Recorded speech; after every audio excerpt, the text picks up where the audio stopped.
Hello' guys Robin ব্লকে আন এটি নতুন ভিডিঅ' লৈ আপোনালোকৰ মাজত আকৌ আহিছো আপোনালোকে শেষলৈকে চাব যিসকলে আজি প্ৰথম আহিছে তেওঁলোকে প্ৰথমে সাবস্ক্ৰাইব কৰি ল'ব তাৰপিছত শেষলৈকে চাব আপোনালোকে শেষলৈকে চালেহে গম পাব যে আজিৰ ভিডিঅ' মই কিহৰ ওপৰত প্ৰস্তুত কৰিছো বা আজিৰ ভিডিঅ'ৰ বিষয়বস্তু কি সকলোবোৰ কথা জানাৰ বাবে আপোনালোকে ভিডিঅ'টো শেষলৈকে চাব আপোনালোকে জানে যে 2025ত বিটিআৰত পৰিষদীয় নিৰ্বাচন সমাগত বা আহি আছে এই নিৰ্বাচনৰ আগতে যে বিটিআৰ দুই ৰাজনৈতিক দল অৰ্থাৎ প্ৰধান ৰাজনৈতিক দল দুটা ইউপিপিএল আৰু বিপিএফ এই দল দুটা একত্ৰিতভাৱে বহু আলোচনা চলি আছে এই আলোচনাৰ মাজতে বা এই আলোচনা এনে হয় যে কেতিয়াবা সফল হ'ব বিচাৰে কিন্তু ক'বাত যায় উজুতি খাই ৰৈ যায় ক'ত উজুতি খাই ৰৈ যায় কিয় ৰৈ যায় এই সকলোবোৰ কথা জানাৰ বাবে আপোনালোকে ভিডিঅ' শেষলৈ চাব লাগিব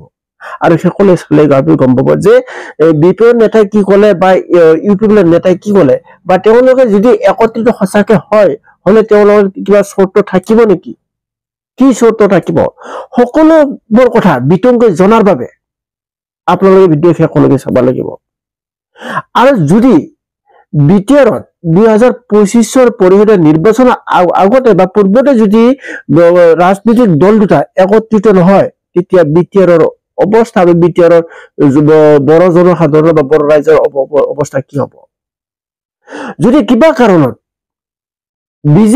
বিজেপি শাসিত হয় বা বিজেপি যদি তাত চৰকাৰ কৰে তেতিয়া বড় সমাজৰ বা বিটিআৰৰ যি বড় জনগোষ্ঠী আছে দলসমূহ আছে তেওঁলোকৰ যি মান মৰ্যাদা একে থাকিব না নাথাকিব এই লৈ লাখটকীয়া প্ৰশ্ন এটা উঠাব লৈছে লাখটকীয়া প্ৰশ্ন বড় জাতীয় সংগঠন বা দল সংগঠনৰ ওপৰত এইটো এটা জাতীয় মানে লাখটকীয়া প্ৰশ্ন তাৰ বাবে সকলো দল সংগঠনে হওক বা এফচিয়ে দুই দল একত্ৰিত বিচাৰিছে কিন্তু একত্ৰিত হোৱাৰ আগতে দল দুটা ক'বাত যায় নহয় ক'বাত যায় উচুতি খায় আৰু ৰৈ যায় যে আগুৱাই গৈও যে দুখোজ আকৌ পিছুৱাই আহিব লগা হয় কিয় পিছুৱাই আহিব লাগে কি কাৰণ পিছুৱাই লাগে আপোনালোকে সকলো কথা জানিব লাগিলে আপোনালোকে ভিডিঅ'টো শেষলৈকে চাব লাগিব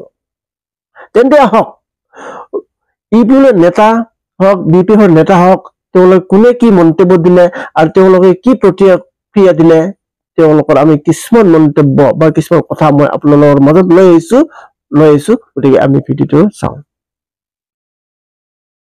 এখোজ আগুৱাই দুখোজ পিছ হৈছে ইউপিপিএল বিপিএফৰ একত্ৰীকৰণক লৈ হাগ্ৰামা মহিলাৰে মন্তব্য লগাইছে আউল হাগ্ৰামাৰ মন্তব্যৰ অসন্তুষ্ট প্ৰকাশ ইউপিপিএলৰ নেতৃবৃন্দুৱে দিল্লীত প্ৰমোদ বড়ো কোকৰাঝাৰত অৰুণ গোড়াই দিলে প্ৰতিক্ৰিয়া বড়ো জনগোষ্ঠীৰ দল সংগঠনৰ আহ্বান মৰ্মে আৰম্ভ হৈছিল বড়োভূমিৰ দুই আঞ্চলিক দল শাখীয় ইউপিপিএল আৰু বিৰোধী বিপিএফৰ একত্ৰীকৰণ প্ৰক্ৰিয়া দুইটা দলৰে একত্ৰীকৰণক লৈ ইতিমধ্যে কেইবাবাৰো মিলিত হৈছিল দুইটা দলৰ নেতৃত্ব এই বৈঠকত 2025 পৰিষদীয় নিৰ্বাচনৰ পূৰ্বে দল দুটাক আলোচনা হৈছিল একত্ৰীকৰণ প্ৰক্ৰিয়া কিন্তু ইয়াৰ পাছতে কেনা লাগিল বিপিএফৰ প্ৰধান হাগ্ৰামা মহিলাৰ একত্ৰীকৰণলৈ দিয়া মন্তব্য দল দুটাক কৰা মন্তব্যে একত্ৰীকৰণত জটিলতা সৃষ্টি কৰিছে এতিয়া প্ৰথমে আপোনালোক শুনাই লৈছো বিপিএফ প্ৰধান হাগ্ৰামা মহিলাৰ মন্তব্য বিটিসি পৰা বিপিএফ আৰু ইউপিপিএল লগ লাগি বিজেপিক কেনেকে আউট কৰিব পাৰে সেইটো বিষয় লৈহে আলোচনা কৰিছে তাৰমানে বিপিএফ ইউপিপিএল আগন্তুক বিটিসি নিৰ্বাচনত একেলগে কেনেকে মিলি পেলাই খেলিলে বিজেপিক আউট কৰিব পাৰে সেই বিষয়ে আলোচনা হৈ আছে ইউপিপিএলৰ এজেণ্ডাটো সেইটোকে এজেণ্ডা কৰি পেলাই আমাৰ লগত আলোচনা কৰিছে ইহঁতে ইউপিপিএলৰ বিৰুদ্ধে গুৰুতৰ অভিযোগ হাগ্ৰামা দিছপুৰত মন্ত্ৰী হ'ব বুলি অপপ্ৰচাৰ চলাইছে ইউপিপিএলে মোক যে অপপ্ৰচাৰ কৰিছে যে হাগ্ৰামা মহিলাৰীয়ে দিছপুৰতহে কেবিনেট মন্ত্ৰী হৈ পেলাই থাকিব আকৌ প্ৰমোদ বড়োহে চিফ হ'ব সেইকাৰণে আপোনালোকে বিপিএফ কৰি লাভ নাই এইফালে আমাৰ দলত আহক এইবিলাক কথা কিয় প্ৰচাৰ কৰিছে এটাতো ঠিক হোৱা নাই বিপিএফ প্ৰধান হাগ্ৰামা মহিলাৰ মন্তব্য শুনাৰ পিছত ইউপিপিএলৰ প্ৰধান প্ৰমোদ বড়োই দিল্লীত প্ৰতিক্ৰিয়া প্ৰকাশ কৰিছে হাগ্ৰামা মহিলাৰ অভিযোগ খণ্ডন কৰি ইউপিপিএলৰ নেতা প্ৰমোদ বড়োৱে ক'লে হাগ্ৰামা ক'ত থাকিব তেওঁ নিজে সিদ্ধান্ত ল'ব লাগিব। হাগ্ৰামাক দিল্লী অথবা দিছপুৰলৈ পঠোৱাৰ দায়িত্ব নহয় ইউপিপিএলৰ। ইউপিপিএলে কোন হয় কি হাগ্ৰামা মহিলাক আমি দিল্লীত পঠাম না দিছপুৰত পঠাম তেখেতৰ কথাটো তেখেতে চিন্তা কৰিব। ইউপিপিএলৰটো ইউপিপিএলে চিন্তা কৰক। আলোচনা কৰা মানে বা কিবা এটা কথা কোৱা মানে এইটো নহয় কি কাৰোবাৰ নেতাটো কোনোবা ঠেলি হেঁচি ক'ৰবাত পঠাই দিব পাৰিব। এইটো তেখেতৰ ইচ্ছাৰ ওপৰত নিৰ্ভৰ কৰিব। তেখেতে কি ভাবিছে বিটিআৰ অঞ্চলৰ ৰাইজক লৈ, অসমক লৈ কি ভাবিছে, ভাৰতবৰ্ষক লৈ কি ভাবিছে, ইয়াৰ ওপৰত নিৰ্ভৰ কৰিব। বড়ো ভূমিৰ আঞ্চলিক দল দুটাৰ একত্ৰীকৰণক লৈ দিল্লীত প্ৰমোদ বড়োৰ প্ৰতিক্ৰিয়া। ইউপিপিএল বিপিএফৰ একত্ৰীকৰণৰ পূৰ্বে স্পষ্ট হ'ব লাগিব বহু কথা। ইউপিপিএলৰ এজেণ্ডাৰ সৈতে সহমত হ'ব লাগিব বিপিএফৰ এজেণ্ডা। ইয়াৰ ওপৰত কিছুমান কথা ক্লিয়াৰ হ'ব লাগিব। বিপিএফৰ নিজৰ এজেণ্ডা আছে, আমাৰ নিজৰ এজেণ্ডা আছে। বিপিএফে অলৰেডি 17 বছৰ তাত শাসন কৰিছে। গতিকে সেই শাসন কালত বিটিআৰ অঞ্চলৰ ৰাইজে ভাল পাইছিল না বেয়া পাইছিল আৰু ইউপিপিএলক কিয় শাসনলৈ আনিলে, এই গোটেই কথাটোৰ ওপৰত নিৰ্ভৰ কৰিব পৰৱৰ্তী সময়ৰ এজেণ্ডাটো কি হ'ব।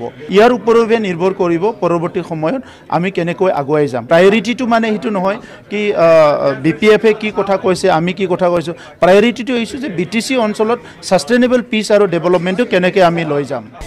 আনহাতে বড়ো ভূমিৰ পৰা বিজেপিক খেদিবলৈ বিপিএফৰ সৈতে ইউপিপিএলে একত্ৰীকৰণ কৰিব বিচাৰে বুলি হাগ্ৰামা মহিলাৰ উত্থাপন কৰা অভিযোগ খণ্ডন কৰিছে ইউপিপিএলৰ সাংসদ ডুনগড় নাৰ্জাৰীয়ে। হাগ্ৰামা মহিলাৰ মন্তব্যত ইউপিপিএলৰ সাংসদ ডুনগড় নাৰ্জাৰীৰ প্ৰতিক্ৰিয়া। বিজেপিক এৰি ইউপিপিএলে বিপিএফৰ সৈতে একত্ৰীকৰণ হোৱাৰ প্ৰশ্নই নুঠে। হাগ্ৰামা মহিলাৰ এনে মন্তব্য একত্ৰীকৰণৰ প্ৰক্ৰিয়াত জটিলতা আনিছে। আমাৰ অসম চৰকাৰ বিটিচি চৰকাৰ আমি একেলগে মানে বিজেপিৰ লগত আমি একেলগে চৰকাৰ চলাই আছোঁ। তো বিজেপিক এৰি দিয়াৰ কোনো প্ৰশ্নই নাহে। আৰু কোনোবা দলক ভয় কৰি পেলাই কোনোবাক মানে আঁতৰিবৰ কাৰণে যে আমি দুইটা ইউপিপিএল আৰু বিপিএফ আমি লগ লাগিম, এই কথাটো একেবাৰে মিছা, বোকাত মিছা। এইটো ক'ব নালাগে, এইটো একেবাৰে ভাল লগা নাই। আমি এইটো তেনেকেই নহয়। আৰু এটা ৰেছপনচিবল দায়িত্বত থকা মানুহ, ৰেছপনচিবল মানে নেতা হিচাপে তেনেকৈ কথা কোৱাটো আমাৰ কাৰণে দুৰ্ভাগ্যজনক। এতিয়াও সেই আলোচনাটো হৈ যাওক আমি বিচাৰোঁ, আলোচনা ফলপ্ৰসূ হওক, সেইটো আমি বিচাৰিছোঁ। কিন্তু তেখেতে এনেকৈ যদি পালৰি কাটি পেলাই যদি কথাবিলাক যদি কোৱা হয়, ইয়াৰ ওপৰত হয়তো ৰাইজে বিচাৰ কৰিব আৰু ৰাইজে সিদ্ধান্ত ল'ব। আমি এটা দল হিচাপে কাম কৰি আছোঁ। হেল্ল' গাইজ, আপোনালোকে চাই আছে ৰবিন ব্লগ ইউটিউব চেনেল।